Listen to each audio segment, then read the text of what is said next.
Bonjour, je m'appelle Movebert, and I'm making an Arena FPS. I pulled out Godot and decided to put in a cylinder for my player model. His name is Bob, and he looks kinda stupid, but he can do a bunch of cool movement stuff at least. He can bunny hop around pretty smoothly like in Quake 1, and he can also slide around like in Quake 4. And since all the physics in the game is 250 tick right now, as a result, the movement feels a lot more smooth than any of the Arena FPS games out right now. If you're wondering why I'm using a cylinder instead of a beam like most game dev channels, it's because it more accurately represents the hitbox for most Source and Quake type movement, which allows stuff like surfing to work properly without just falling down, and other things like sliding to work without weird acceleration problems. Alright, on to the next segment. As my friend Pers once told me, every game needs a map. I don't know. And with his advice, I made a test map quickly based off of one of the best maps of all time, Quake 3 Amphi. It's just a big funny circle with like 3 pillars around and some lava in order to do some LG dueling and other cool funny weapon shenanigans. It's fun to go around and shoot some friends in it, and allows me to help make and showcase some of the movement that you've seen in this video, with some surfable ramps for Quake 1 movement and some slidable ground for some Quake 4 movement. Now, the cream of the crop of the gameplay, weapons. These are the bread and butter of Arena FPS games, and as a result, I spent probably most of the time with my game development as I could working on them.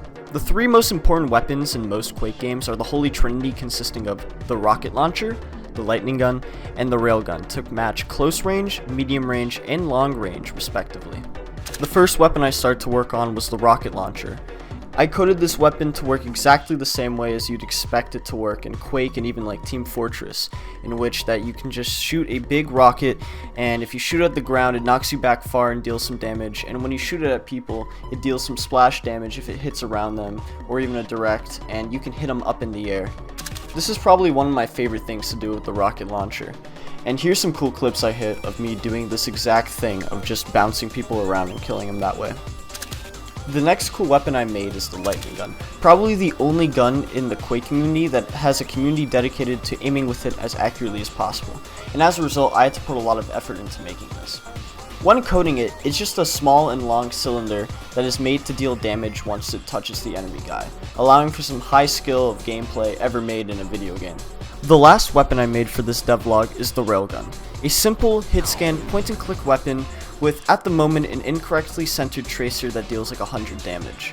It doesn't really do much right now, but I'll be changing it over time to work properly and make it even with the other guns. And that's really all I have for the weapons right now. I only made the Holy Trinity, and in the next few videos you'll see me make the entire list of weapons, such as the grenade launcher, the shotgun, and etc. There's a few cool features I got working right now that took a lot of time to make for the game, such as Steam peer-to-peer functionality, so you can play with your friends instantly without having to set up a server. Alongside that, a chat system with a lot of customizability and chat features, just like Quake 3, Quake 4, Quake Live had prior, with colorful text and even funky lettering effects that I think you guys will probably be spamming with binds a lot within the game. Oh, and here's another little feature that I don't think a lot of people will care about, but a color picker for the player and the enemy player, as it just sets what color the enemy will be, so that way, I don't know, you could make it pink or green or something. I think that's pretty cool. That's all I have to show at the moment for this game. This game will be a work in progress for the next few weeks, as I'll be making videos daily on it till the game is finished and releases on Steam. If you want to see the game be actively developed, hit the subscribe button for more videos, and join my Discord down below, where I constantly yap about new things I'm adding, as well as be notified for more cool game devlog videos like this. As always, thanks for watching.